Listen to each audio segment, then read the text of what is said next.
Okay, how are you guys doing? Did you have a good Thanksgiving break? Yes? Are you ready for the last week of classes? Yeah, okay. It's hard to believe it is the last week.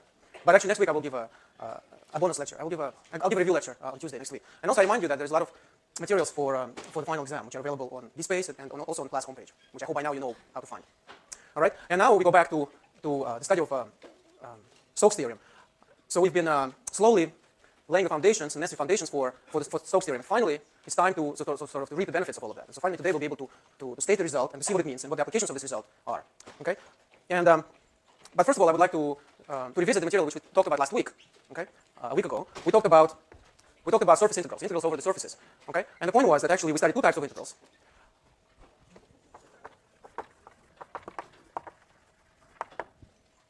Two types of integrals over general surfaces in the three-dimensional space.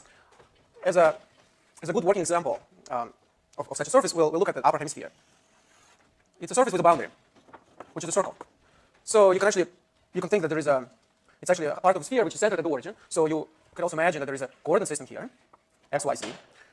And so the surface, what I'm talking about is this upper hemisphere, the surface of the upper part of the surface of the sphere, okay, which has a boundary which is a circle.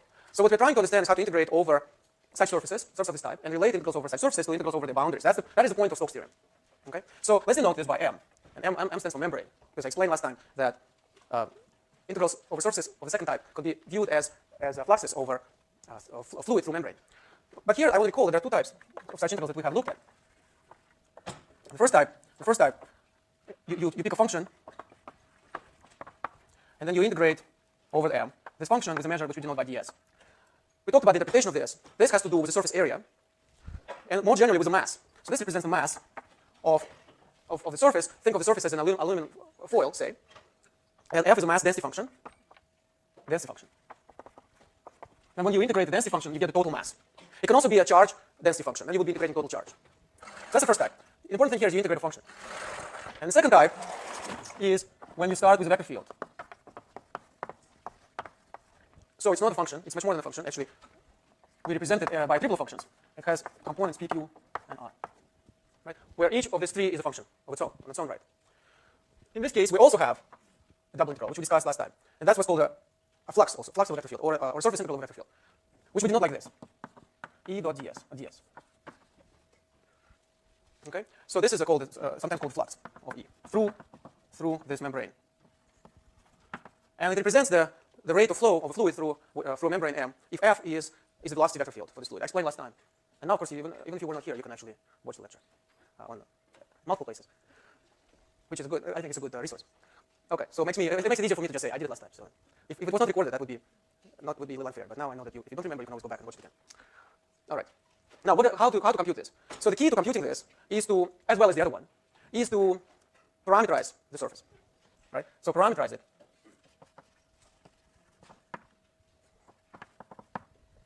Which means that we write x as x of some uv, and y as some y of uv, and z is as some function z of uv, where u and v are belong to a certain domain now on the plane. Parameterize it. Well, when I say parameterize it, I mean parameterize M. And so when you parameterize it, you actually get a very explicit formula for this integral as just a double integral over d. So we get an integral which is now in the realm of the previous chapter of this course, something which we studied before. Okay. Now, the key to this is the following: that the way we introduced this integral, we actually wrote it as an integral of the first type. We wrote it as an integral of the first type over M, where what we do is we take a dot product between E and N, where N is the unit normal vector field to this surface. When we do that, when we take the dot product, we convert our vector field into a function. This becomes a function, and that function we can now integrate in the sense of the integral of the first type. So this is how we introduced it. Today I will explain a different way to think about this, where you don't have to use the concept of the integral of the first type to understand the integral of the second type. But this brings up the question as to what this N is. Okay, this normal vector. So in my picture, let me draw this picture again. In my picture, this vector field N would look like this. At each point of the surface, we would have a vector which kind of sticks out, and which is normal, or normal means perpendicular to the surface. If you have a surface and you have a point on the surface, you can talk about the tangent plane, right? We talked about this, tangent planes. We even know equations for tangent plane, how to find equations for tangent planes. And so we also have the notion of a normal line. A normal line is perpendicular to the tangent plane, right? So at each point you have a tangent plane. I'm not going to draw this, not to mess up the picture, not to make it too heavy. But there's a tangent plane here, right? But there's also a normal line. So it's perpendicular to the tangent plane. When something is perpendicular to the tangent plane at the point, we might as well say it's perpendicular to the surface, right? What else can it mean to be perpendicular to the surface? It just means being perpendicular to the tangent plane. Now, on this line there are many vectors. You can take, if you have one vector on this line, you can take any multiple of this vector. So what we'd like to do is we'd like to specify a normal vector at each point, and we want to specify it with as little ambiguity as possible. So the way to get rid of the ambiguity, get rid of the redundancy, is to normalize the vector, to make it a unit vector. If you have any vector, it has certain magnitude, unless, if it's non-zero, you can divide by the magnitude, and you get a vector of length 1, or magnitude 1. Such a vector is called unit vector. So out of all the vectors along this normal line, we can say, let's take a unit vector. The problem is that when you do that, you still have a small ambiguity. It is a much smaller ambiguity. Instead of infinitely many vectors, you end up with 2. There are 2 possibilities. There is this one, but there is also one which goes in the opposite direction. Right? So it's kind of a mirror image of this one. And just by saying it's a unit vector, we can't kill this redundancy. Both of these are bona fide unit normal vectors of the surface. If you think about this upper hemisphere, one of them sticks out, goes outside, and the other one goes inside. Right? So there is 2 choices at each point. At each point there are 2 choices. And what we'd like to do is we'd like to make a choice at each point along this entire surface, so that this choice is continuous, smooth. In other words, we don't want to be in a situation where we choose a unit vector at this point to go outward, and then at the nearby point to make it go inside. Right? That wouldn't be smooth.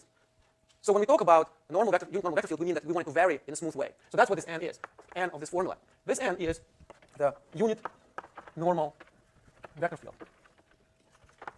And then I will emphasize varying smoothly along m. Such a vector field is called orientation. Okay? I would like to contrast this to the notion of orientation of a curve. In the case of a curve, if you have a curve going from point A to point B, we talk about its orientation as a direction along the curve.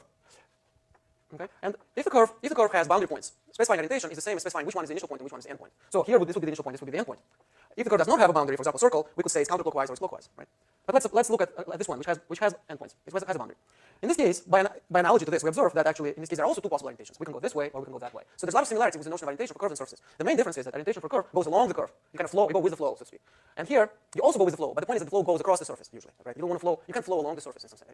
I suppose you can, maybe, but it makes much more sense to flow across the surface. As I explained, you could have a pipe, and this would be a membrane which kind of covers this pipe, and you would be measuring the amount of fluid which passes through it. So it's much more natural to talk about orientation across rather than along in the case of surfaces. Unlike curves, for which going along means a lot more sense. Now, so this is one important difference between orientations for curves and surfaces. There is a similarity, right? There's a similarity that in both cases there are 2 choices. So here there are 2 choices. Here there are 2 choices. And in this case, there are also 2 choices. One indicated in white, one indicated in red. And if you think about it, once you choose it at one point, then basically there's no choice at nearby points because you have to vary smoothly. So you know it that nearby will be like this, nearby will be like this, like this, like this. Because you don't allow jumps. If you don't allow jumps, once you know it at one point, once you specify it at one point of your surface, you know it everywhere. But then the question is, can we actually define it everywhere in a consistent way? And this is, here we can get surprised because in the case of a curve, there are always 2 orientations. For any curve, you can always choose 2 orientations. One goes this way, one goes that way, right? But in the case of surfaces, there actually exist surfaces which have none, which don't have any orientation. And this is actually kind of cool. You must have heard about Möbius strip, right? Have you heard about Möbius strip? Yes. Okay, so here's a little demonstration for you. So we need to close up. So yeah, sometimes I delay, so that's why I'm saying it, and I'm waiting for a few seconds. Okay, so here's a surface. I mean, this is a surface, and I colored it in 2 ways. So there's white side, on one side is white, and the other side is pink. Okay.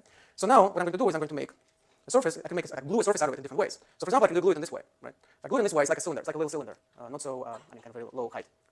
And in this case, if you look, you can see that actually it clearly has 2 sides, right? It clearly has 2 sides. There's an inner side and there's an outer side. One is red, one is pink, and one is white. So when you talk about orientation, you can also think about in terms of choosing a side of the surface. I was talking about vector sticking out, but once you have a vector sticking out, you have the notion of what's outside and what's inside. So let's say that if it sticks out this way, then that's the outside of the surface, and if it sticks out this way, then that would be this would be the outside, and that would be the inside. So it's like if you put your T-shirt inside out, this kind of stuff, right? So it's a clear notion, inside or outside of the surface, right? So that's what we're talking about. Orientation is saying which side we consider as inside, which one you consider as outside. Because of course, a priori it's not clear. You can choose, you can make your choice, right? And sometimes you can have a T-shirt which actually looks even better if you wear it inside out. It kind of looks cool, right? But imagine you have a shirt which only has one side, T-shirt which only has one side, right? So that would be difficult to wear. Now, but actually you can create such a, not necessarily T-shirt, but you can create such a surface very easily by taking the same strip and gluing the ends in the kind of by twisting by 180 degrees. Okay? If you do that, you say, okay, so let's say that this is the outside, right? But then if you trace it, the outside, you trace it, and then suddenly it becomes white. And when you make a full circle, you come back on the opposite side, right? So if this was outside, it should be the notion that if we follow it, on my shirt, if I follow it everywhere, it's going to be on the same side always. I will never be able to jump on the other side. One would hope anyway.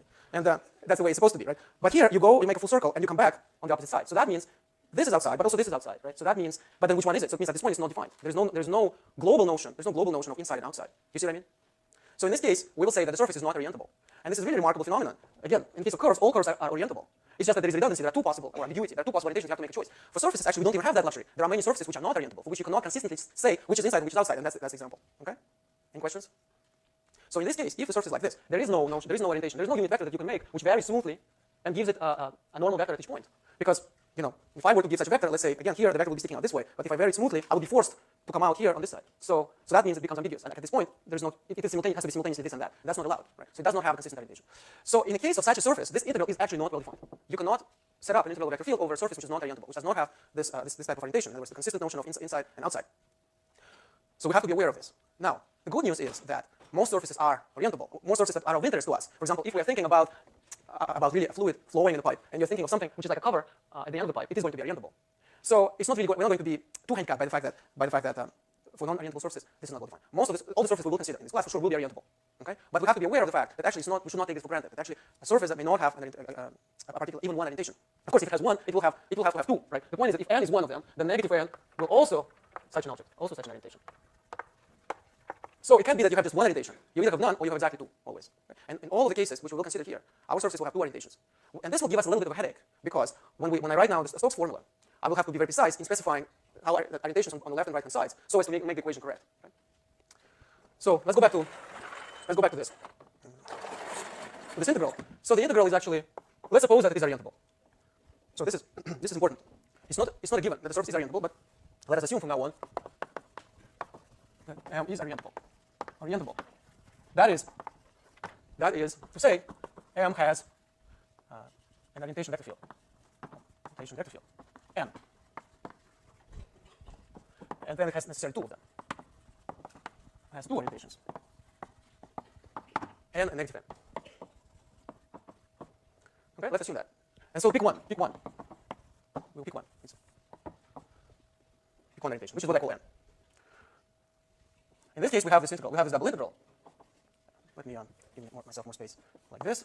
So you have E dot ds, which can be defined by the formula here. I just rewrite it. E dot n ds. Now, there are two choices. So if you take the second choice means instead of n, you take negative n. So if we choose negative n, we just get minus of what we had before. Which, if you choose the other orientation, this will just result in overall sign. So in that sense, you can say, well, it's not such a huge ambiguity. You don't get sort of a totally different answer. You get something up to a sign. But you know, it wouldn't be serious if we in this course we said all our results were defined up to sign. We have to be precise. We have to be able to say, is it 10 or negative 10? Because oftentimes your life depends on it, and always positive or negative. So that's why we take it seriously and we say the definition of such an integral has to include the orientation. So if you do a homework problem, it has to say the integral vector field over the surface with respect to which orientation. And then there's standard terminology. Standard terminology is you can say orientation is upward. Upward means that the vertical component of the vector field is positive. So the white orientation on that picture is upward. Or it could be downward. That would be the red one. And oftentimes, if we have a closed surface, for example, not the entire sphere, but say not the upper hemisphere, but the entire sphere, you could say outward or inward, which also has a clear meaning. Okay, so let's pick one. How do we actually compute this? We compute it by parameterizing M, by choosing two auxiliary parameters U and V, right? And then when we parameterize it, so this integral, it becomes, we can write it very concretely as follows. It's E dot RU cross RV over D, where D is a parameterizing, domain on UV plane. Parameterizing domain on the plane of its coordinates U and V. What is R? So R is a vector which we get by combining the three functions which parameterize our curve: x of uv, I plus y of uv, j plus z of uv, k. Right? So these are the three functions. You put them together into a vector field. R sub u simply means that you take derivatives with respect to u. Maybe you write dx du I plus and so on. And likewise, R sub v means that you take dx dv I plus and so on. So once you have your parameterization, you have this R, and you have R sub u by taking simply partial derivatives of these three functions with respect to u, and you have R sub v. So then you can just take the cross product. And when you take the cross product, you get another vector field, which you can then dot with your original vector field. This will give you a function which you then integrate over the parameterizing domain. And of course, the point here is that both the original integral and this integral are integrals over surfaces, but there's a huge difference.